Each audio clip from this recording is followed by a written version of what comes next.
Mundubile forced out, the shocking truth behind Zambia's political power play. In Zambian politics, exits are rarely accidental. When Brian Mundubile stepped aside, many saw defeat. Others saw strategy. Was this a forced retreat or a carefully calculated political move? Tonight, we break down what Mundubile's exit really means, who benefits, and why this moment could reshape the balance of power within the opposition. This may not be an ending. It may be the opening of a new political game. Good day, viewers. Welcome to another edition of the InspirAfrica Official. I'm Nakash. Well, it's been quite a week here in southern Africa, hasn't it? The weather's been unpredictable, but nothing, absolutely nothing, compares to the political storm that's been brewing in Lusaka. Today, we bring you a story that has sent shockwaves through Zambia's political landscape. A story of power, betrayal, and the brutal mechanics of political survival. Picture this, one of Zambia's most formidable political voices, a woman who has commanded attention in parliament, who has rallied thousands, who has been the face of opposition defiance, suddenly silenced. Not by the voters. Not by scandal. But by forces within her own political house. What happens when the party you've bled for turns its back on you? When loyalty becomes a liability?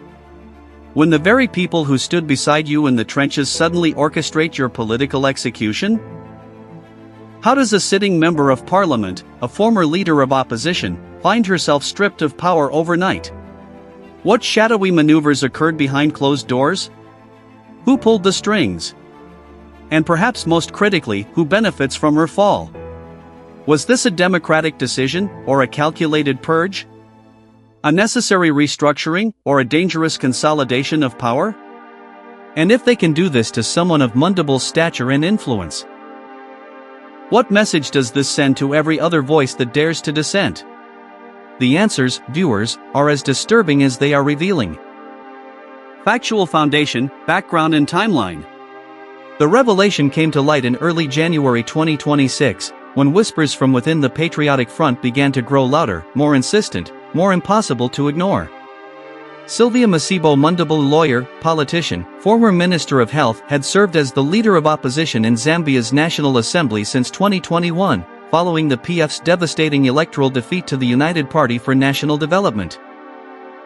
She had been the voice, the face, the lightning rod for a party trying to rebuild from the ashes of power. But beneath the surface of public solidarity, fractures had been deepening. The first signs emerged in late December 2025. Party insiders began noting Mundubile's conspicuous absence from key PF strategy meetings. Rival factions within the party, long suppressed by the need for unity, began to resurface with vengeance. Supporters of former President Edgar Lungu on one side. Reformists seeking a break from the past on the other. And Mundubile, caught in the crossfire. On January 3, 2026, an emergency meeting of the PF Central Committee was convened in Lusaka. The agenda, officially, was routine party business. The reality was something far more calculated. By January 5, sources confirmed what many had suspected: Mundubile had been removed from her position as leader of opposition.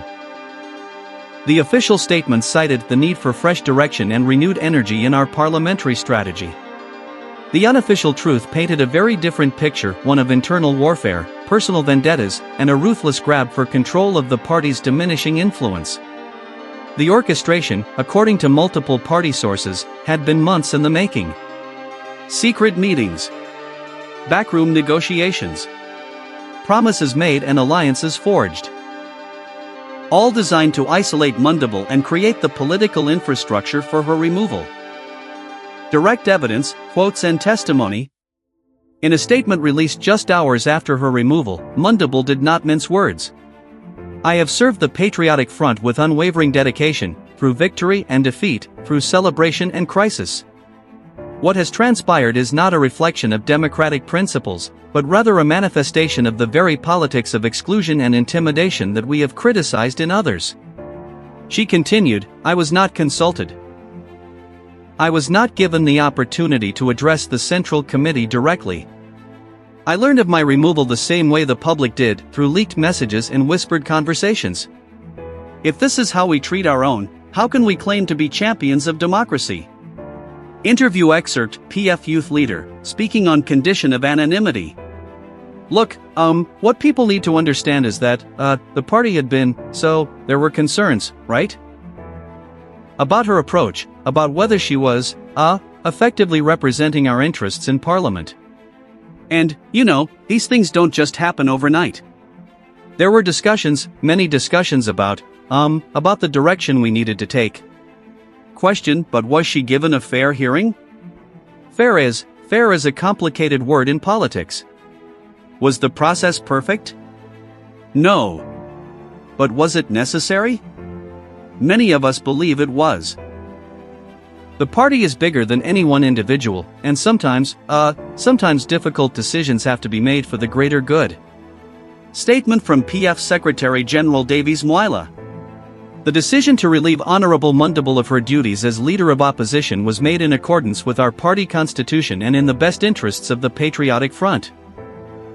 We thank her for her service and look forward to working with new leadership that will reinvigorate our parliamentary strategy and restore the confidence of our membership. But a leaked voice recording obtained by independent journalists tells a different story. In it, a senior PF official is heard saying, "She's become a problem. Too independent. Too willing to speak without clearance. We need someone who understands that in opposition, unity isn't just important, it's survival. And if she can't play ball, then we need to find someone who will." Response from political analyst Dr. Chilishi Nyulna, University of Zambia. What we're witnessing is the cannibalization of the opposition. The PF is already weakened, already struggling for relevance, and instead of consolidating their strength, they're engaged in internecine warfare. Mundubile, whatever her faults, was a recognizable figure, someone with name recognition and parliamentary experience. Her removal doesn't strengthen the party, it exposes its dysfunction. Deeper analysis, implications and reactions. The removal of Sylvia Mundubile raises fundamental questions about the state of democracy within Zambia's political parties themselves. If opposition parties cannot manage internal dissent democratically, how can they credibly challenge the ruling party on democratic principles? If loyalty is valued above competence, if questioning becomes grounds for dismissal, what kind of political culture are we cultivating? Reactions have been sharply divided. Within the PF, there are those who celebrate the move as necessary housecleaning. The party needed to assert control, one Central Committee member told reporters. We can't have leaders going rogue, making statements that haven't been vetted, creating confusion about our position. But others within the party view it as a catastrophic mistake. A former PF cabinet minister, speaking anonymously, said, "We've just handed the UPND a gift. They don't have to attack us, we're destroying ourselves." Mundubile had her critics, yes, but she was effective in Parliament. She knew how to hold the government accountable. Now we've replaced competence with compliance, and that's a losing strategy. Opposition political parties outside the PF have watched with a mixture of schadenfreude and concern. The Socialist Party's Fred Memby commented, "This is what happens when political parties prioritize power over principles." The PF is learning the hard way that autocratic tendencies don't disappear just because you lose an election. Civil society organizations have expressed alarm at the precedent being set. The Zambia Council for Social Development issued a statement noting, "The manner in which internal party democracy is being practiced raises serious questions." If elected representatives can be removed without transparent processes, what does this mean for accountability to voters? Legal scholars have pointed out potential constitutional ambiguities. While parties have the right to manage their internal affairs, the position of Leader of Opposition carries constitutional weight. Does a party have unlimited discretion to remove someone from a constitutionally recognized role? The question remains unresolved. Perhaps most troubling is what this reveals about the fragility of Zambia's opposition landscape. In a healthy democracy, strong opposition is essential for accountability. But an opposition that spends more energy fighting itself than holding government accountable becomes worse than ineffective, it becomes complicit in democratic erosion. And looming over all of this is the specter of the 2026 general elections. With the opposition in disarray, with parties cannibalizing their own talent, the UPND's path to re-election becomes significantly easier. Viewers, this story is far from over. Mundubile has indicated she will continue serving as Member of Parliament for Chongwe, but her political future within the PF remains uncertain. Some speculate she may leave the party entirely. Others believe she'll fight from within to reclaim her position. And still others wonder if this is the beginning of a broader political realignment in Zambian politics. What's clear is that Zambian democracy is at a crossroads. The question isn't just about one politician or one party. It's about the kind of political culture we're building. One that tolerates dissent and values competence? Or one that demands absolute loyalty and punishes independence? Thank you so much for watching this edition of InspirAfrica Official.